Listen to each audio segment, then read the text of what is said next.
sophomore in high school, and her name is Vicki, and she's going to come here and talk about the SHSAT controversy here in New York City. So let's welcome Vicki Zheng.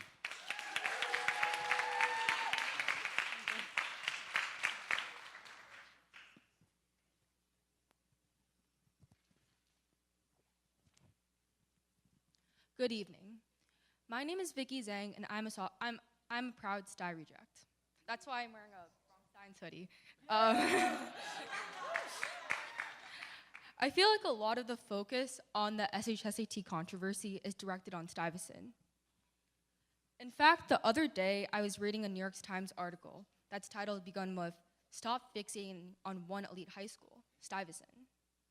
The article was about this year's acceptances to specialized high schools. And it said how out of the 895 students admitted to Stuyvesant, only 7 were Black. It also said that it's harder to get into Stuyvesant than it is to get into Stanford, MIT, or Harvard, which made me realize how competitive getting into Stuyvesant or any other specialized high school is. So as I said, I'm a sophomore at the Bronx High School of Science. So this year, only 12 Black students were offered a seat at Bronx Science. Now, I want to clear up some things about Bronx Science. First is the name. It's pretty off-putting.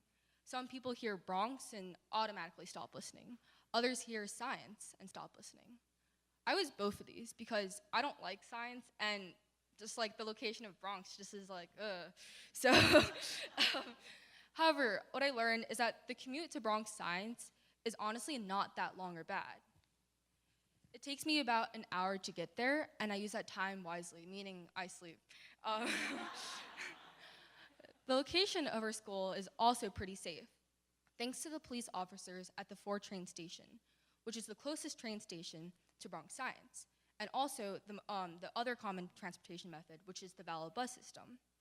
So the valid bus system is a bus that will come pick up students a couple of blocks away from their house and drop them directly off right outside Bronx Science. The walk from the train station to Bronx Science is 10 minutes max, and it's safe because there's always a crowd of Bronx Science students walking to and from Bronx Science. Last but not least, even though our name is Bronx Science, the focus of our school isn't just science. There is a large variety of every course subject, from language courses to math courses. So now that I cleared up some things about Bronx Science, let's get to the actual topic of the speech and why it's called The American Dream Gone. So what is the SHSAT controversy? Basically, Mayor Bill de Blasio wants to take away the SHSAT, which is short for Specialized High Schools Admission Test, in the time span of 3 years, replacing it with a system where the top 7% of students in every middle school across New York City would be offered a spot at a specialized high school. There are many issues with de Blasio's plan. So, in fact, it's killing the American dream of equal opportunity for all, because how are you going to choose the top 7% of students in middle schools when every middle school is different? Every school has different courses, grading systems, etc. What if 2 students have the same grades, but they took very different courses? How are you going to determine which student goes to which specialized high school? The list goes on and on. Mayor Bill de Blasio should focus on the real problem. The real problem starts in elementary school. There's gifted and talented programs that work the same way that SHSAT does, with one test. In fact, a couple of months ago, I know that one of my cousins who is 5 got into the gifted and talented program, while the other cousin who's 6 didn't. So my family thinks that the one who got into the gifted and talented program is more smarter than the other one, which is sad. We shouldn't need to have gifted and talented programs. Everyone should be getting the same high-level education from the very start. There shouldn't be schools known as good schools or bad schools. When that happens, then we'll see a difference in the diversity in specialized high schools. The SHSAT controversy is pitting minorities against each other, specifically African Americans and Hispanics versus Asian Americans.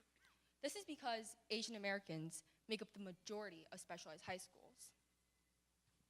However, the SHSAT controversy is attacking the Asian American community, and Speaker Kenneth Chu summarizes how Mayor de Blasio is attacking us with the plan.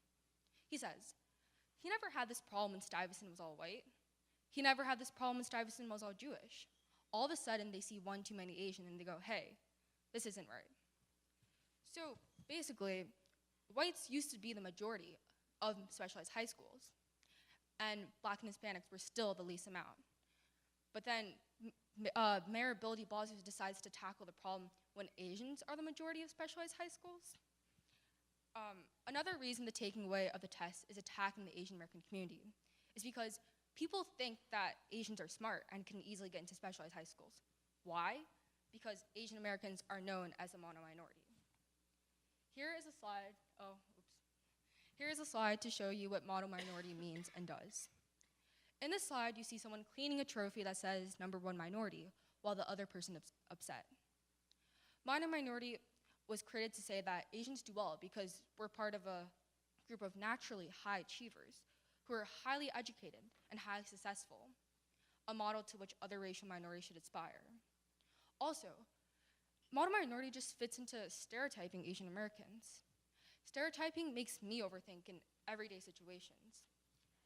When I'm with my mom on the train and she speaks Chinese to me, I feel like others are judging me. When I'm doing homework on the train, I also feel like others are judging me because they're thinking, oh, look at this Asian girl doing her homework. What a stereotypical Asian. She's probably smart and gets good grades. That's not true. So I was watching Wong Fu Productions' series of Yappy, and there was a quote that really inspired me. The quote was, "You think you know us, and that's why you never bothered to ask about us." Not every single one of us are smart. I wouldn't consider myself smart. I'd rather say that I'm a hard worker. In fact, I went to Lab Middle School, and I felt like most of my peers were a lot smarter than me. I would say that at least 50% of my graduating class got into specialized high school. Now imagine if Mayor de Blasio's plan had passed when we were in middle school. So the rest, that is not the 7%, wouldn't have had a chance to get into a specialized high school. They wouldn't have been able to reach potential, and just because of Mayor Bill de Blasio wanting to make it the top 7% of students in every middle school. So overall, I wanted to take action and create my school's Asian American Association. It was a very hard process. So my school does this thing where you have to have an advisor and 15-member requirement in order to create a club. So the first thing I did was asked all my freshman year teachers to be an advisor, and they all said no. Then I asked all of my sophomore year teachers, and they also all said no.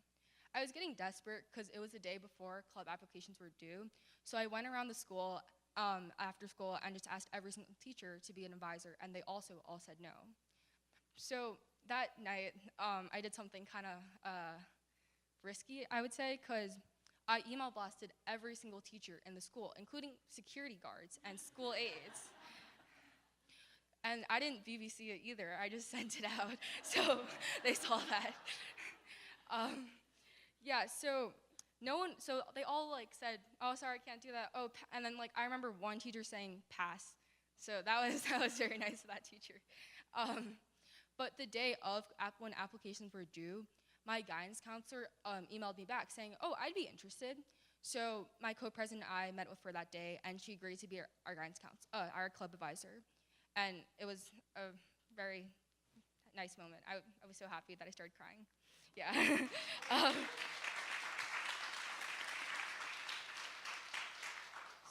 So I want my club to become an activism club that gives students a safe space to talk about any issues they want to talk about.